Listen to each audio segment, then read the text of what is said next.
नमस्कार दोस्तों।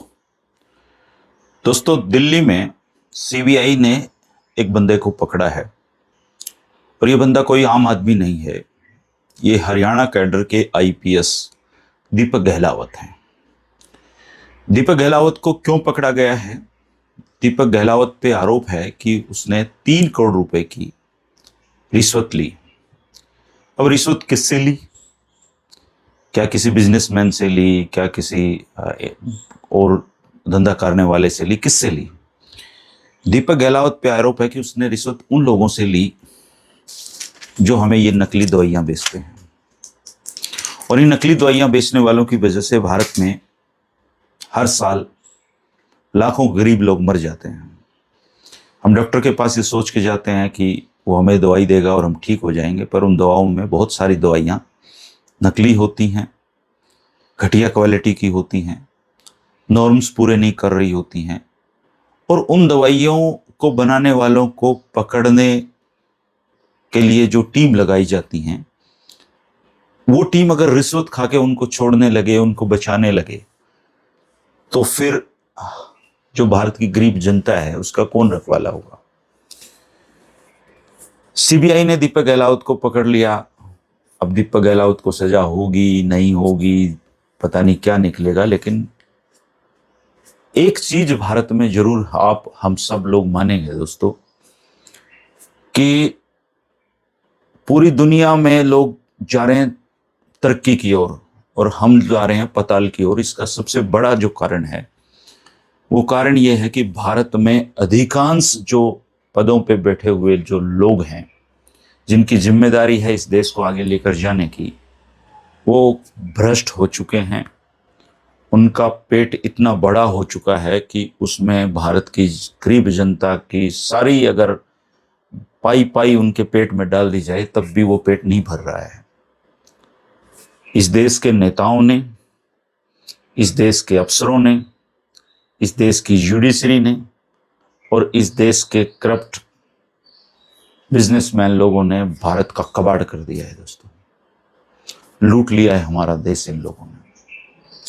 हर साल यूपीएससी का रिजल्ट आता है, बहुत सारी खबरें छपती हैं कि इतनी मेहनत से मंजिल हासिल की, इतना संघर्ष किया, जितना काम करके ये यूपीएससी हासिल की, और उसके बाद ये लोग कहाँ गुम हो जाते हैं। अगर इतनी मेहनत कर करके ये लोग यूपीएससी क्लियर करते हैं, ये लोग कलेक्टर बनते हैं, ये लोग डीसी बनते हैं, ये बहुत महत्वपूर्ण पदों पे ये दिल्ली में सेक्रेटरीट में बैठते हैं, राज्यों को चला रहे हैं, फिर भी हमारा देश तरक्की क्यों नहीं कर पा रहा है? कभी सोचा है आपने? हमारा देश तरक्की इसलिए नहीं कर पा रहा है दोस्तों क्योंकि हमारे देश को इन लोगों ने लूट का अड्डा बना दिया है। किसी आईपीएस का पकड़े जाना कोई छोटी घटना दोस्तों नहीं है। जब एक आदमी आईपीएस बनता है तो उसकी एक कैटेगरी बनती है और उसका नाम है आईपीएस। वो कितने ही गंदे काम करेगा तब भी उसको दूसरे आईपीएस समझाएंगे, अलार्म देंगे, उसको पूरी कोशिश करेंगे कि उसको गिरफ्तार ना किया जाए। लेकिन इसके बावजूद अगर कोई आईपीएस गिरफ्तार होता है, इसका मतलब यह है कि वो गिरे से गिरा आदमी है, उसका नैतिक पतन हो चुका है। तब जाके किसी आईपीएस को गिरफ्तार किया जाता है कि ये तो अब टॉलरेबल ही बात ही नहीं है, तब जाके कोई एक आईपीएस पकड़ा जाता है। और दीपक की चर्चा इसलिए ज्यादा है क्योंकि दीपक गहलावत सोनीपत का रहने वाला है, रोहतक में इनकी परिवार रहता है। इनके पिता एक साधारण पुलिस कर्मचारी थे, प्रमोशन हो के वो एसएचओ रहे हैं। इनकी पत्नी कहते हैं आईआरएस है। इनकी जो साली है उसको आईपीएस बताते हैं। परिवार में इतना कुछ है, लेकिन फिर इसकी नौबत क्यों आती है? क्योंकि भारत वो देश है दोस्तों कि अगर घर से हम खाना खाकर निकले हों तब भी हम भंडारे की पूड़ी नहीं छोड़ते हैं। तो ये जो अफसर हैं ये रिश्वत नहीं छोड़ पाते। पहले के टाइम पे क्या होता था कि अगर एक बेईमान अधिकारी है तो वो शर्म करता था आंखों की। ईमानदार अधिकारी उसको ऐसे देखते थे जैसे वो गया गुजरा आदमी है। और आज क्या है?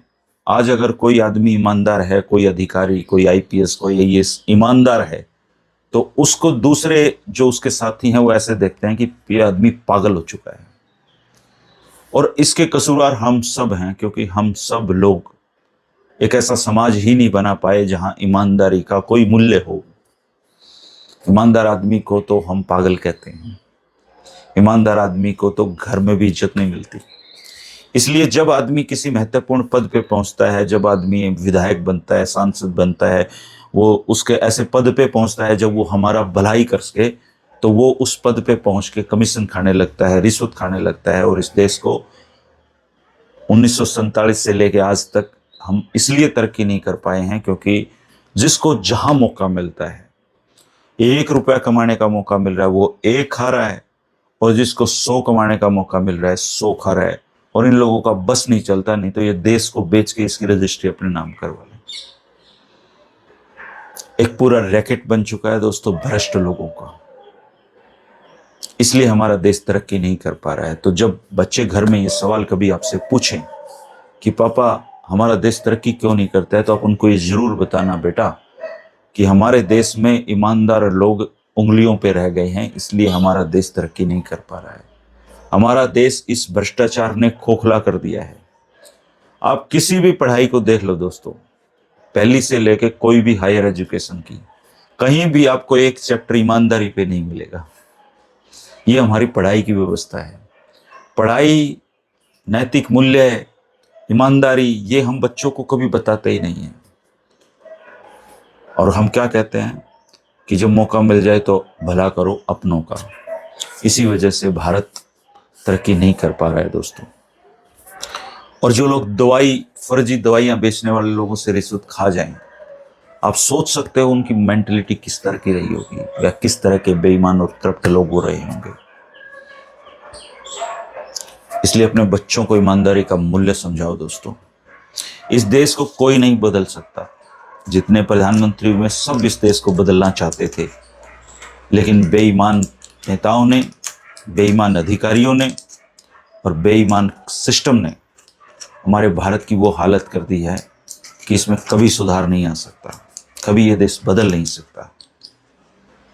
अगर इस देश को बदलना है, अगर इस देश को ऊपर उठाना है, तो ईमानदारी और जो अच्छे लोग हैं उनकी इज्जत करना सीखो। और ये जो बेईमान लोग हैं इनको घृणा की दृष्टि से देखा करो, इनको मत इज्जत दिया करो। एक आईपीएस की जिंदगी इतनी शानदार होती है, उसको सारी उम्र एक ड्राइवर मिलता है, एक गाड़ी मिलती है, तेल डलता है उसमें सरकार का, उसको नौकर चाकर मिलते हैं, उसको बड़ा सा घर मिलता है, उसकी बहुत ठीक ठाक सैलरी उसकी होती है, लेकिन किसी का भरता नहीं है। कोई उस तनख्वाह में गुजारा नहीं करना चाहता है। कलरक से लेके और देश के ऊंचे से ऊंचे पद पे बैठे हुए आदमी लूट के खा रहे हैं हमारे प्यारे भारत को। इसलिए हमारा देश कभी तरक्की नहीं कर पाएगा दोस्तों। इसलिए कोशिश करना कि अपने बच्चों को अच्छे मूल्य सिखाएं। कोशिश करना कि अपने बच्चों को पढ़ाई लिखाई के लिए किसी एक अच्छी कंट्री में जरूर भेजना। बेशक वो वापस भारत आ जाए, बेशक आप उसको वापस बुला लें, लेकिन एक बार भारत से बाहर जरूर भेजना, किसी अच्छे मुल्क में, ताकि वो देख सके कि ईमानदार लोगों की दुनिया कैसी होती है। क्यों दूसरे देश तरक्की कर गए और क्यों हम तरक्की नहीं कर पा रहे? क्यों हमारे से 2 साल बाद आजाद हुआ चाइना आज अमेरिका को टक्कर दे रहा है, अमेरिका को सुपर जो पावर है उसके जो चैलेंज दे रहा है उसको, और क्यों हम उससे 2 साल बाद आजाद हुए और आज हम भ्रष्टाचार, जातिवाद, धर्म की नफरत, धर्म के नाम पे पाखंड, हम तो वो लोग हैं जो भगवान राम का भी चंदा खा जाते हैं और उम्मीद करते हैं कि इस देश पे भगवान अपनी दया करे। नहीं होगी दोस्तों। जब तक इस देश में बेईमान लोगों की कदर रहेगी, जब तक इस देश में भ्रष्टाचार का बोलबाला रहेगा, जब तक इस देश की संवैधानिक संस्थाओं में बैठे हुए जिम्मेदार लोग इस देश को नोच नोच के खाते रहेंगे, तब तक हमारा देश तरक्की नहीं कर सकेगा। ये कड़वी बातें हैं लेकिन सच हैं, और सच को स्वीकार करके ही आगे बढ़ा जा सकता है। तो जब अगली बार यूपीएससी का रिजल्ट आए और उसमें ये गौरव गाथाएं लिखी हुई, तो सोचना कि पिछले साल वाले कहाँ हैं, उससे पिछले साल वाले कहाँ हैं, उससे पिछले साल वाले कहाँ हैं? सबके धंधे सेट हो जाते हैं, सब पैसा कमाते हैं, और इनके बीच में होता है कोई एक आध ईमानदार आदमी, एक आध बढ़िया आदमी, एक आध जनता का भला सोचने वाला आदमी, एक आध ऑनेस्ट आदमी। और वो कहाँ होता है? वो अधिकतर तो कुडे लाइन होता है। एक ऐसी पोस्ट पे उसको बैठा दिया जाता है जहां वो कुछ नहीं कर सकता, सिर्फ फाइलों पे साइन करता है और घर वापस आ जाता है। सारी उम्र उसको ऐसे ही कुडे लाइन रखा जाता है। पहले और अब में ये फर्क आ गया है। पहले चर्चाएं होती थी कि फलाना आदमी बेईमान है, और अब चर्चाएं क्या होती हैं? फलाना आदमी ईमानदार है। तो ये जो संतुलन बिगड़ गया ना, इसने हमारे देश का बंटाधार कर दिया दोस्तों। तो आईएएस, आईपीएस, आईएफएस या और ABCD ग्रुप की जितनी भी पोस्टें हैं देश में, जब तक ये पूरा तंत्र ऊपर से लेकर नीचे तक ईमानदार नहीं होगा, इस देश में बेईमान लोगों की सजा फांसी होनी चाहिए और चौराहों पे इनको फांसी तोड़ना चाहिए, जब जाके ये देश ठीक हो सकता है। लेकिन नहीं, जांच करने वाले लोग भी बेईमान, फिर फैसले सुनाने वालों का तो कहना ही क्या है। यही कारण है कि हम पीछे हैं दोस्तों। यही कारण है कि हम यहाँ पे वर्ल्ड क्लास यूनिवर्सिटी नहीं बना पाए। यही कारण है कि यहाँ पे वर्ल्ड क्लास हॉस्पिटल नहीं बने पाए। यही कारण है कि हमारे देश में नकली दवाइयाँ बिकती हैं। यही कारण है कि हमारे देश में पीने का पानी नहीं है। यही कारण है कि हमारे देश में रोड टूट जाते हैं। यही कारण है कि हमारे देश में स्कूल अच्छे नहीं हैं। यही कारण है। ये भ्रष्टाचारी कीड़े हमारे देश को खा गए। हमारे देश को लूट लूट कर इन लोगों ने अपने घर भर लिए हैं। जितना पैसा एक आदमी को जिंदगी में आराम से गुजर बसर करने के लिए चाहिए, वो तो इन लोगों की फर्स्ट ज्वाइनिंग डे के टाइम पे ही सरकार देना शुरू कर देती है। लेकिन हम उससे गुजारा ही नहीं करते और हम भ्रष्टाचार में लिप्त हो जाते हैं। और भ्रष्टाचार रूपी दिमक जिस देश में होता है, वो उस देश को थोथा कर देता है, पुरबरा करके वो एक दिन गिर जाता है। यही हम सब की हालत है और हम कर कुछ नहीं सकते, क्योंकि हम सब डरपोक लोग हैं। हम सब भ्रष्टाचारियों को इज्जत देने वाले लोग हैं। हम बेटी की शादी के वक्त में ये नहीं देखेंगे कि जो सामने वाला लड़का है वो किस तरह पैसे कमा रहा है, हम ये देखेंगे पैसे कितने कमा रहा है। ईमानदार आदमी के तो कोई अपनी लड़की का रिश्ता भी दे देता नहीं इस देश में, तो तरक्की कैसे होगी इस देश की। तो एक ही गुजारिश है दोस्तों, जब भी भ्रष्टाचारी को देखो तो घृणा की दृष्टि से देखो बस। और अपने बच्चों को ये बताओ कि ये जो देश है हमारा, इसकी तरक्की नहीं होने का सबसे बड़ा कारण ये है, यहाँ पे जिम्मेदार लोग भ्रष्टाचार में लिप्त हैं।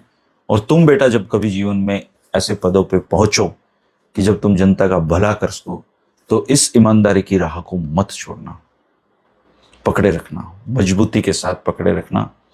जब देश में ईमानदार लोगों की संख्या बेईमान लोगों से ज़्यादा हो जाएगी तो हम तरक्की करने लगेंगे। लेकिन आज उल्टा है, आज बेईमान लोगों की संख्या ज़्यादा है और ईमानदार विलुप्त प्रजाति के लोग हैं। आप अपने विचार इस पर जरूर रखना दोस्तों। शुक्रिया, नमस्कार।